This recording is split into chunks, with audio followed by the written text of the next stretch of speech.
अस्सलाम वालेकुम। अमेरिका का हर मंसूबा हर गुजरते दिन के साथ नाकाम होता चला जा रहा है। अमेरिका की कोशिश थी कि ईरान को इस तरह से नुकसान पहुंचाया जाए कि उसकी जो सुप्रीम लीडर हैं उनका असर और रसूख ईरान पर से ख़त्म हो जाए।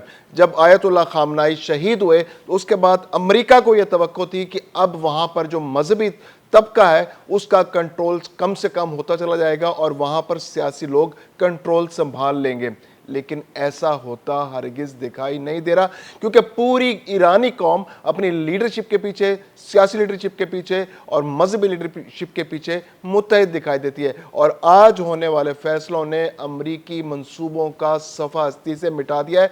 उसके तमाम मंसूबे खाक में मिल गए, क्योंकि जो ईरान के जो सुप्रीम लीडर हैं आयतुल्लाह मुज्तबा खामनाई, उन्होंने सेक्रेटरी मुकर्रर कर दिया है मोहसिन रज़ाई को सुप्रीम नेशनल सिक्योरिटी काउंसिल का। ये एक जो सुप्रीम नेशनल सिक्योरिटी काउंसिल है, ये ईरान का एक बहुत ही अहम इदारा है और ये बाकी तमाम इदारों को साथ लेकर चलने का इसके पास मैंडेट है। और जितने भी अहम फैसले होते हैं मुल्क के अंदर, खा वो अमन के हवाले से हों या जंग के हवाले से, और ख़ासतौर पर जंग के हवाले से, वो ये सुप्रीम काउंसिल लुक आफ्टर करती है। वहाँ पर सदर का इंतखाब होता है, सदर होता है, कैबिनेट होती है और बहुत सारे अहम रोज़मर्रा के मामलात है वो देखते हैं। लेकिन जितने भी स्ट्रेटेजिक फैसले होते हैं, जितने भी मुल्क की खारजा अमूर को लेकर, मुल्क के दाखिला अमूर को लेकर, मुल्क के अमन अमान को लेकर, मुल्क के किसी मुल्क के साथ कैसे ताल्लुकात होने ईरान के, ये तमाम मामलात नेशनल सिक्योरिटी काउंसिल जो है वो लुक आफ्टर करती है। और नेशनल सिक्योरिटी काउंसिल जो है उसके अंदर जो सेक्रेटरी का ओहदा होता है वो सबसे अहम होता है। अगरचे ईरानी सदर उसके अंदर मौजूद होते हैं, बर्री अफवाज के सरबराह भी मौजूद होते हैं, स्पीकर, उनके जो कौमी असम्बली के स्पीकर हैं वो भी मौजूद होते हैं। लेकिन इसके बावजूद चूंकि ये नुमाइंदगी कर रहे होते हैं आयतुल्लाह मुज्तबा खामनाई की, तो इनका कंट्रोल काफ़ी ज़्यादा होता है वहाँ पर। तो मोहसिन रज़ाई जो है ये पहले भी पास, ये असल में इनका अगर बैकग्राउंड चेक किया जाए तो ये पासदारान इनकलाब जो है उनके सरबराह रहे हैं और बहुत तवील अरसे तक 1981 से लेकर 1997 तक ये पासदारान इनकलाब के तकरीबन 16 साल तक कमांडर इन चीफ रहे हैं। तो ये एक बहुत ही अहम पोजीशन है जिसको, चूँकि वहाँ पर अगर इवन जो नेशनल सिक्योरिटी काउंसिल है अगर वो कोई कानून पास करती है, कोई फैसला करती है, तो उसको तस्दीक के लिए, तौसीक के लिए आयतुल्लाह मुज्तबा खामनाई के पास जाना होता है। और आज तक आयतुल्लाह मुज्तबा खामनाई का जो फैसला होता है वही आखिरी फैसला होता है। अगरचे सुप्रीम नेशनल सिक्योरिटी काउंसिल जो है उसका इख्तियारात बहुत ज़्यादा है, लेकिन इसके बावजूद भी ये चीज़ तय की जाती है कि जो आयतुल्लाह मुज्तबा खामनाई हैं या जो भी सुप्रीम कमांडर हैं इस वक्त ईरान के, जो भी पहले से गुजरे हैं, उनका जो भी विजन है उसको पूरी तरह से ये नेशनल सिक्योरिटी काउंसिल जो है इम्प्लीमेंट करती है। तो अब मोहसिन रज़ाई को सेक्रेटरी बनाया गया, ये अली लारिजानी की जगह ली। अली लारिजानी का एक बहुत अहम मुकाम था ईरानी सियासत के अंदर, ईरान के फैसला साजी के अंदर, क्योंकि वो अली खामनाई साहब को वो रिप्रेजेंट किया करते थे और अहम फैसलों में उनका किरदार बहुत ज़्यादा होता था। और जो नेशनल सिक्योरिटी काउंसिल है उसकी जो ऑपरेशंस थे उनको लुक आफ्टर करते थे, क्योंकि नेशनल सिक्योरिटी काउंसिल जो है वो तमाम इदारों के दरमियान राब्ते की जिम्मेदार होती है। जो भी बर्री अफवाज होती है, नेवी होती है, बहरी अफवाज, फ़ज़ाइया है, इसके अलावा जो सियासी इदारे हैं, जो कौमी इदारे हैं वहाँ के, उनके दरमियान जो भी राब्ता कारी होती है वो यही होती है। अब इसके अंदर जो कौंसिल है इसके अंदर ईरान, इसके सदर जो हैं वो सदर ईरान होते हैं, पार्लियामेंट के स्पीकर इसके अंदर होते हैं, अदलिया के सरबराह की को इसकी नुमाइंदगी होती है, मुसल्लह अफवाज के जो आला कमांडर हैं, कमांड के हुक्म, वो इसमें शामिल होते हैं। सुप्रीम लीडर के 2 नुमाइंदे इसमें शामिल होते हैं, जैसे अब ये मोहसिन रज़ाई साहब हैं, सुप्रीम लीडर के नुमाइंदे भी हैं, तो इनको इसमें शामिल किया गया। अब सुप्रीम लीडर ने अपना एक सियासी मशीर भी मुकर्रर किया, वो भी मुमकिन तौर पर इस सुप्रीम काउंसिल के जो है नुमाइंदे होंगे, और वो है मोहम्मद बाकर ज़ुल्क़दर। उनको उन्होंने अपना सियासी मशीर बनाया। तो अब तवक्को यही की जा रही है कि मोहम्मद बाकर ज़ुल्क़दर जो है वो भी इस नेशनल सिक्योरिटी काउंसिल के नुमाइंदे बन जाएंगे। तो इस सारी एक्टिविटी से जो सामने आई है बात वो ये है कि अमेरिका की जो कोशिश थी कि किसी तरह से जो सियासी लोग हैं उनको ईरान के अंदर ज़्यादा बालादस्ती हासिल हो जाए, जो वहाँ की जो रिलीजियस लीडरशिप है उसको आहिस्ता आहिस्ता पीछे किया जाए, वहाँ जो पासदारान जो नेशनल जो लुक आफ्टर करते हैं वहाँ पर अमल बिल मारूफ और नही अनिल मुनकर को, और वो जो विजन होता है, जो सुप्रीम कमांडर का विजन होता है, जो आयतुल्लाह मुज्तबा खामनाई साहब का जो विजन है, उसको इम्प्लीमेंट करने की जिम्मेदारी पासदारान इनकलाब को ऑन ग्राउंड इम्प्लीमेंट करने की जिम्मेदारी उनकी होती है।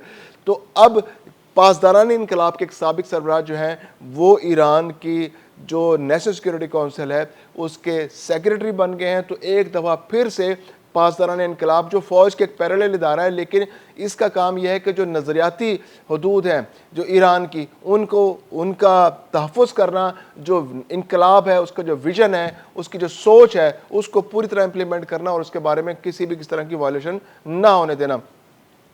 तो अब ईरान के अंदर एक बार फिर दोबारा से मुश्तबा अल खामनाई साहब जो हैं, आयतुल्लाह मुश्तबा अल खामनाई, वो बहुत एक्टिव हो गए हैं, उनके नुमाइंदे एक्टिव हो गए हैं, बाकर जुल्कदर साहब सियासी मुशीर बन गए हैं।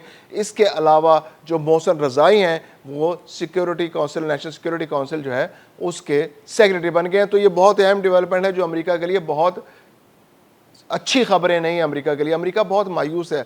डोनाल्ड ट्रंप जो है वो जो पॉलिसी बनाते हैं ईरान को लेकर, जो मशरिक़ वस्ता को लेकर पॉलिसी बनाते हैं वो उलटती चली जाती है। अब तो इवन नेतन्याहू जो है वो उनको आंखें दिखा रहे हैं और वो जो गज़ा के हवाले से जो उनका बोर्ड है और उसकी जो पॉलिसी है उसको भी नेतन्याहू नहीं मान रहा। तो अब डोनाल्ड ट्रंप जो है वो बहुत परेशान है। अब डोनाल्ड ट्रंप ने जो नया बयान दिया है वो भी बड़ा दिलचस्प बयान है। उन्होंने कहा जी कि ये जो ईरान की पॉलिसी है, ईरान की जंग जो है, ये तो बिल्कुल शतरंज के खेल की तरह, इसमें बहुत सब्र का, पेशेंस का मुजाहरा करना पड़ा है।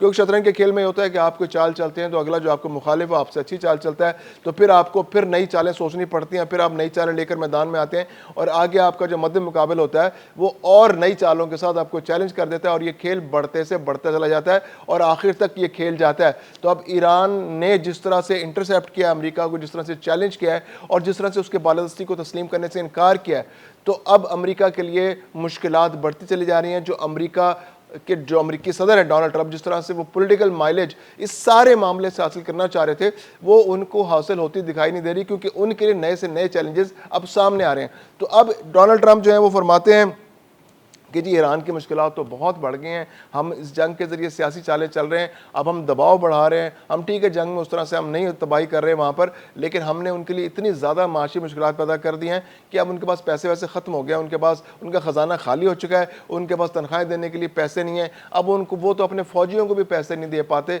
अब वो फ़ौजियों को पैसे नहीं देंगे तो फ़ौज कैसे लड़ेगी। तो वो एक डोनाल्ड ट्रंप जो है अब इस तरह से ये नई चाल अपनी शतरंज की खेल के अंदर लेकर आए हैं कि वो बता रहे हैं कि इस वक्त जो ईरान की फ़ौज है वो तितर बितर होने के करीब है, उनका मोरल बहुत डाउन है क्योंकि उनको तनख्वाह नहीं मिल रही और आगे आने वाले दिनों में भी ऐसी कोई सूरत नहीं है कि उनको तनख्वाहें मिलेंगी।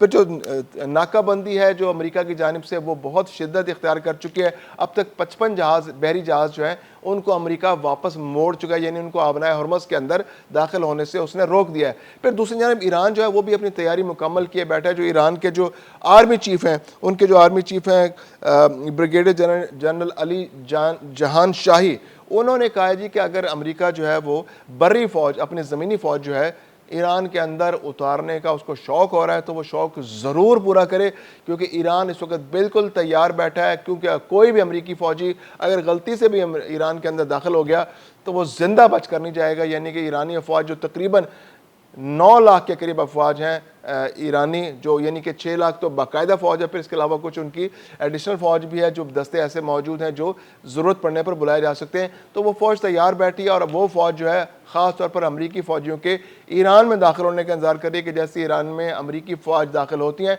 तो उनका बचकर जाना मुश्किल है। ईरान हर सूरत, उनका कहना है, अमरीकी जो ईरानी आर्मी चीफ है उनका कहना है कि ईरान अपनी जो सोवरेनिटी है, ईरान अपनी आज़ादी का हर मुमकिन तहफ़्फ़ुज़ करेगा, उसकी तमाम हिकमत अमली तैयार है, किसी भी तरह की सूरत हाल से निपटने के लिए उसने अपनी तमाम तैयारी मुकम्मल कर रखी है, असला गोला बारूद सब मौजूद है। इंतज़ार है तो सिर्फ अमरीकी फ़ौजियों के आने का है। अमरीकी फ़ौजी जैसे ही आएंगे ईरान के अंदर तो उनको मुँह की खाना पड़ेगी। जो ईरान के सरहद के अंदर दाखिल होगा, जो ईरान के हदूद के अंदर दाखिल होगा, उसका ज़िंदा बचकर जाना मुश्किल है।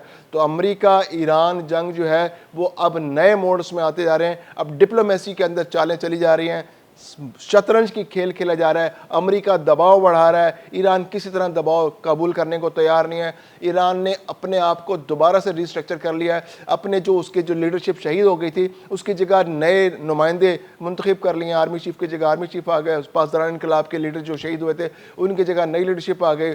जो सेक्रेटरी अली जानी शहीद हो गए थे तो उनकी जगह नए सेक्रेटरी मोहसिन रज़ाई आ गए।